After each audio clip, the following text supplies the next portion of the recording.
Assalamualaikum warahmatullahi wabarakatuh. Perkenalkan, nama saya Fathia Sahra dari kelas Ekonomi Syariah A. Di sini saya akan menjelaskan materi tentang manajemen sumber daya manusia. Yang pertama ada definisi dan fungsi manajemen sumber daya manusia. Manajemen sumber daya manusia atau MSDM adalah proses perencanaan, perorganisasian, pengarahan, dan pengendalian aktivitas yang berkaitan dengan pengelolaan tenaga kerja dalam organisasi. MSDM berfungsi memastikan organisasi memiliki karyawan yang kompeten, termotivasi, dan produktif untuk mencapai tujuan perusahaan. Adapun fungsi utama MSDM meliputi yang pertama perencanaan SDM, yang kedua rekrutmen dan seleksi, yang ketiga pelatihan dan pengembangan, yang keempat penilaian kerja, yang kelima kompensasi dan penghargaan, yang keenam hubungan industri, dan yang terakhir keselamatan dan kesehatan kerja. Yang kedua ada perilaku karyawan. Perilaku karyawan merujuk pada tindakan, sikap, dan respon individu terhadap lingkungan kerja. Perilaku ini dipengaruhi oleh nilai, sikap, motivasi, kebutuhan, persepsi, serta budaya organisasi. Perilaku karyawan memengaruhi kinerja individu, produktivitas tim, dan efektivitas organisasi secara keseluruhan. Oleh karena itu, sangat penting memahami ilmu perilaku karyawan agar kinerja karyawan maksimal. Dengan memahami perilaku karyawan, pimpinan dapat membangun komunikasi yang lebih intens dan dapat membangun hubungan emosional karyawan yang berdampak kepada kinerja. Yang ketiga, mencocokkan pekerjaan dan individu. Mencocokkan pekerjaan dan individu berarti menempatkan karyawan sesuai dengan kompetensi, minat, kepribadian, dan potensi sebagai person job fit.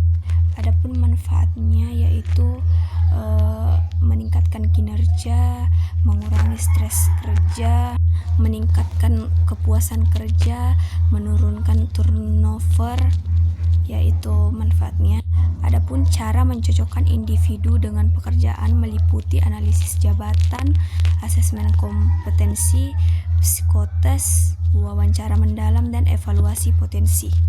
Yang keempat ada konsep dan teori motivasi dasar. Motivasi adalah dorongan internal dan eksternal yang memengaruhi intensitas, arah, dan ketekunan perilaku seseorang dalam mencapai tujuan. Teori motivasi dasar meliputi teori hierarki kebutuhan Maslow. Teori ini menjelaskan bahwa kebutuhan manusia tersusun dalam 5 tingkatan. Yang pertama ada kebutuhan fisiologis, yang kedua kebutuhan keamanan, yang ketiga kebutuhan sosial, yang keempat kebutuhan penghargaan, kelima kebutuhan aktualisasi diri, yaitu kelimanya. Seseorang akan berusaha memenuhi kebutuhan tingkat bawah sebelum bergerak ke kebutuhan di tingkat lebih tinggi. Teori 2, faktor Herzberg membagi faktor yang memengaruhi motivasi menjadi 2. Yang pertama ada faktor higienis, yaitu gaji, kondisi kerja, keamanan kerja, mencegah ketidakpuasan. Dan kedua, faktor motivator. Faktor motivator itu kayak pencapaian, pengakuan, tanggung jawab, meningkatkan motivasi dan kepuasan. Ada juga teori X dan Y, McGregor. Teori X beranggapan bahwa karyawan cenderung malas, perlu diawasi, dan tidak suka mengambil tanggung jawab. Teori Y beranggapan karyawan kreatif, bertanggung jawab, dan mampu mengatur diri sendiri jika diberi kesempatan. Ada juga teori kebutuhan McClelland. McClelland menyatakan motivasi dipengaruhi oleh 3 kebutuhan utama. Yang pertama, need for achievement. Yang kedua, need for power. Yang ketiga, need for affiliation. Adapun teori ekuitas, teori ini menekankan pentingnya rasa keadilan dalam hubungan kerja. Karyawan membandingkan input atau usaha, waktu, keahlian dengan output, yaitu gaji, penghargaan, dibandingkan orang lain. Ada juga teori harapan atau ekspektansi teori. Teori ini menyatakan motivasi dipengaruhi oleh 3 hal. Yang pertama, ekspektansi atau keyakinan bahwa usaha menghasilkan kinerja. Yang kedua ada instrumentality, yaitu keyakinan bahwa kinerja menghasilkan reward. Yang ketiga ada valence atau nilai reward bagi individu.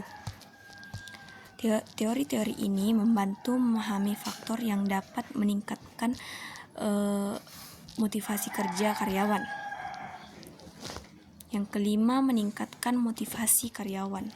Upaya meningkatkan motivasi karyawan dapat dilakukan melalui beberapa strategi. Yang pertama ada cara memberikan penghargaan dan kompensasi yang kompetitif. Yang kedua, menyediakan kesempatan pengembangan karir. Yang ketiga, meningkatkan komunikasi dan keterlibatan karyawan. Yang keempat, menyediakan lingkungan kerja yang aman dan nyaman. Yang kelima, memberikan umpan balik yang konstruktif. Yang keenam, memberikan fleksibilitas kerja. Yang ketujuh, membangun budaya kerja yang positif. Motivasi karyawan yang tinggi meningkatkan produktivitas, kreativitas, loyalitas, dan kepuasan kerja. Baik, itulah tadi yang sempat saya sampaikan. Jika ada kesalahan kata mohon dimaafkan.